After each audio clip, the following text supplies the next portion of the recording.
Hello, I will begin my presentation on the ethical, legal, cultural, and health policy implications of providing healthcare services related to Tuskegee C+.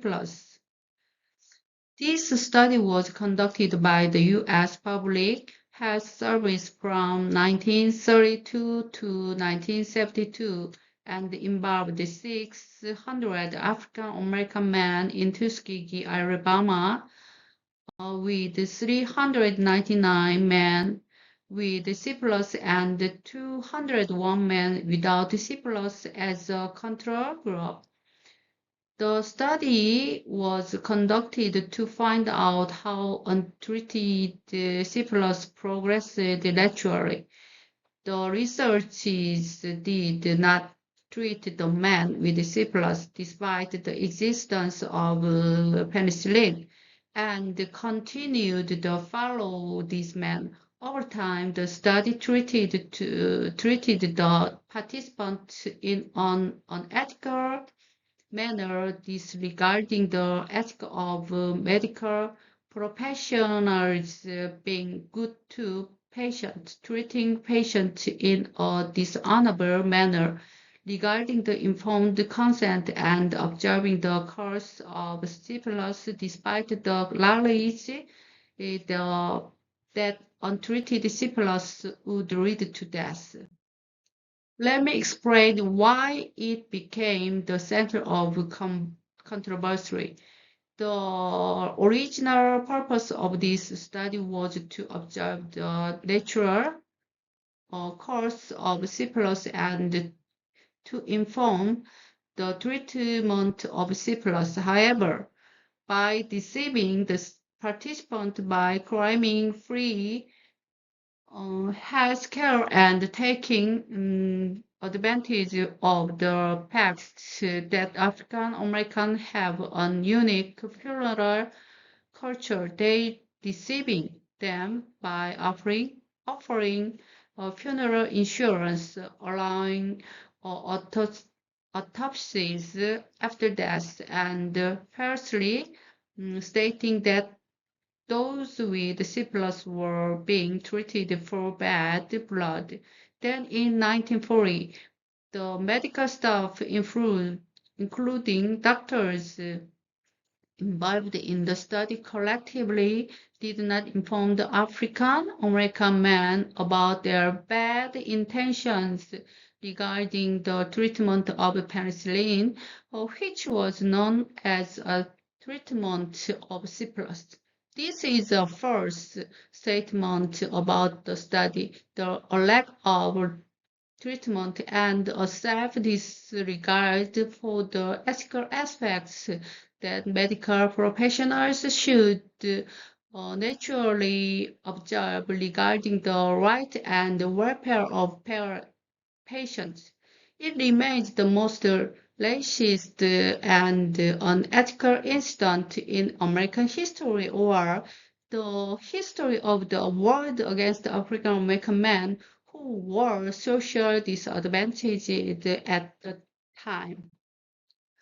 The ethical violations of this study are considered as follows. First, the study did not inform the patients of the purpose of the study, the risks of the study of syphilis, and the violation of their autonomy to choose for themselves.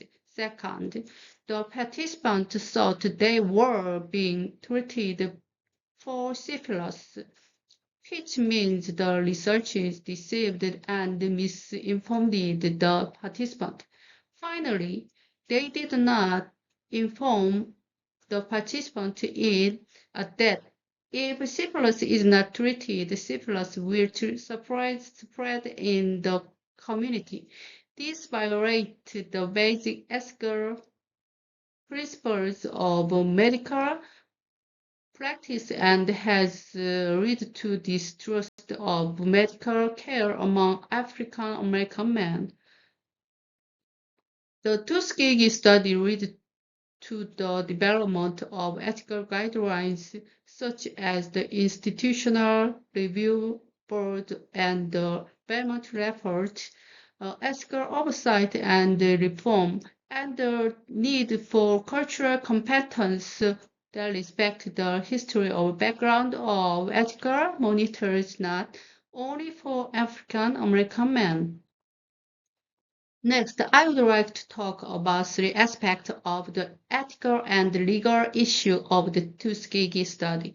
First, the informed consent. Next, privacy. Finally, confidentiality of individuals. Informed consent is the process of deciding whether to consent based on understanding of the purpose of the research method, risks of research result, pros and cons, and research producers related to research. Violation of informed consent include that participants were being treated for bad blood and will not give clear words about their condition, which led to misunderstandings about the purpose of the study. Participants were not aware that they had syphilis and were not given accurate information by the research that it would lead to death if left untreated. Although their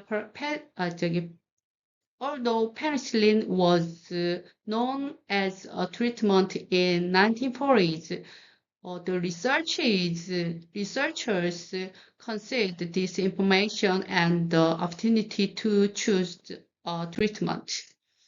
Regarding violation of privacy and personal information maintenance, privacy is the protection of personal information and the right of the individual to control such information.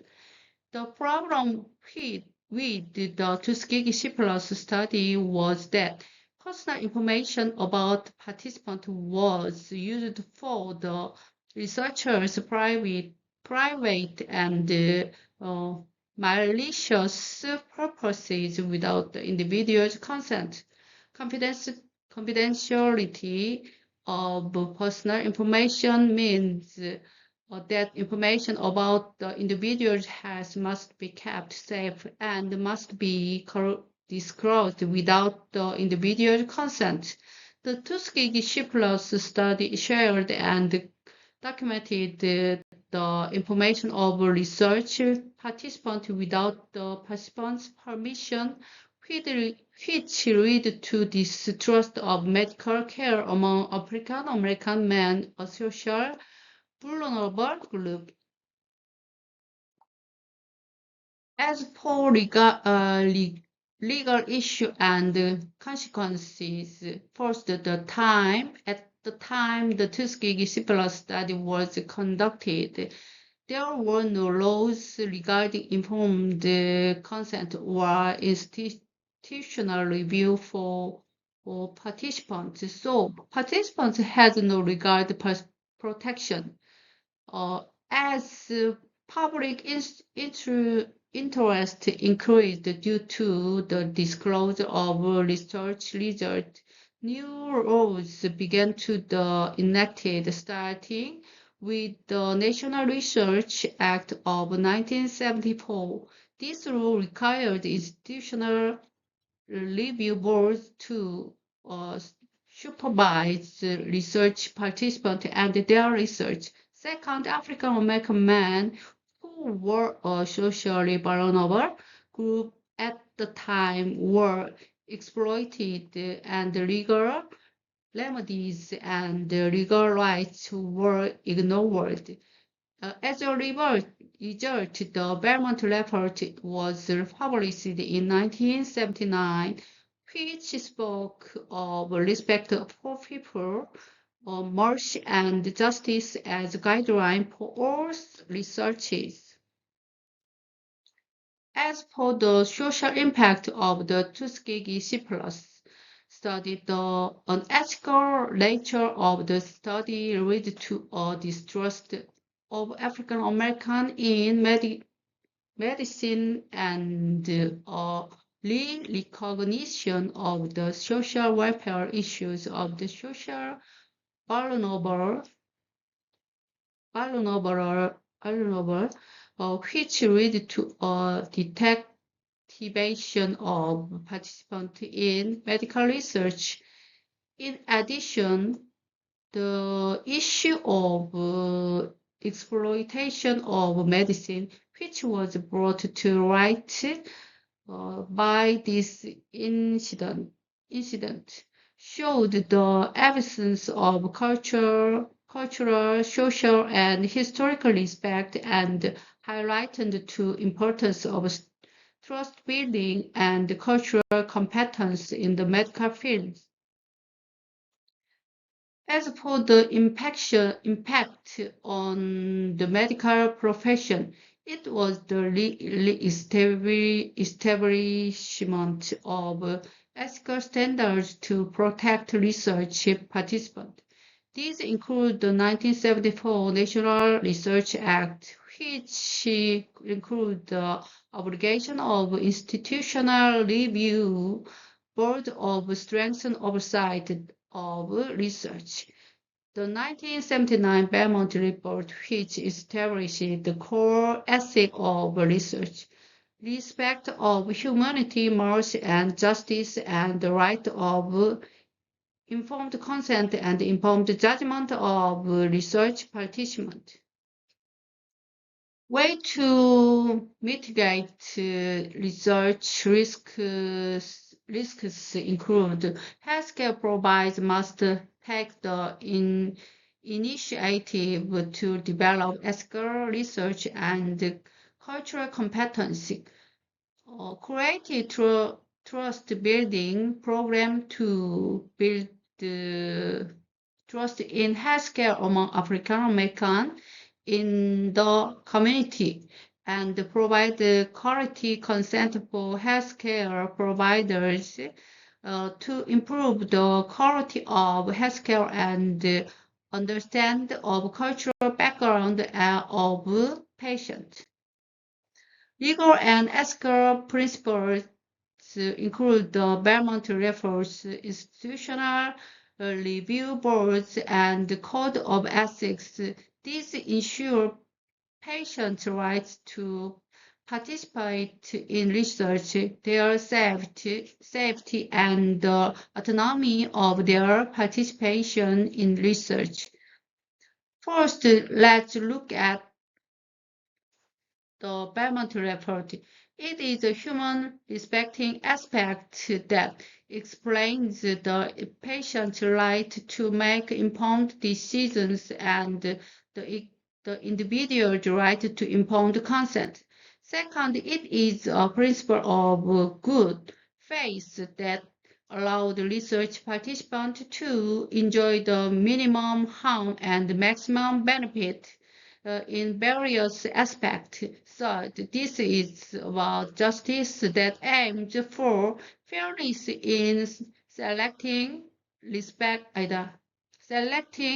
research participants for or research and prevent exploitation of the socially disadvantaged. Institutional review boards monitor, review, and approve research on human subjects to ensure that informed consent is obtained and documented, and the well-being of research participants is well protected. The National Research Act of 1974 mandated IRB oversight for human subjected research. By operating this system, it can play a role in preventing ethically unjust behaviors such as the Tuskegee syphilis incident.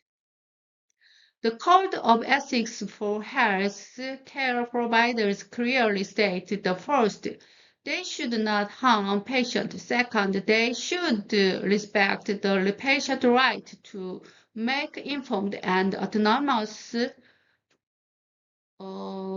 decisions, and third, they should clearly state that healthcare providers have a responsibility to uphold these ethical standards. The things that medical professionals should do include providing correct information about medical diagnosis and related treatment, confirming whether the patient's voluntary informed consent has been given based on research information, understanding the patient's cultural, historical, and social background, regardless of social state, and building trust with the patient and communicating based on this understanding. Informing them of the goals, risks, and benefits of the research to be conducted, ensuring that medical providers treat patients ethically and provide continuous ethical education to ensure a sense of responsibility, regularly monitoring whether ethical things are being done well, and developing and updating new ethical guidelines to strengthen ethical awareness so that unethical incidents such as the Tuskegee syphilis incident do not occur. This is a reference. Thank you.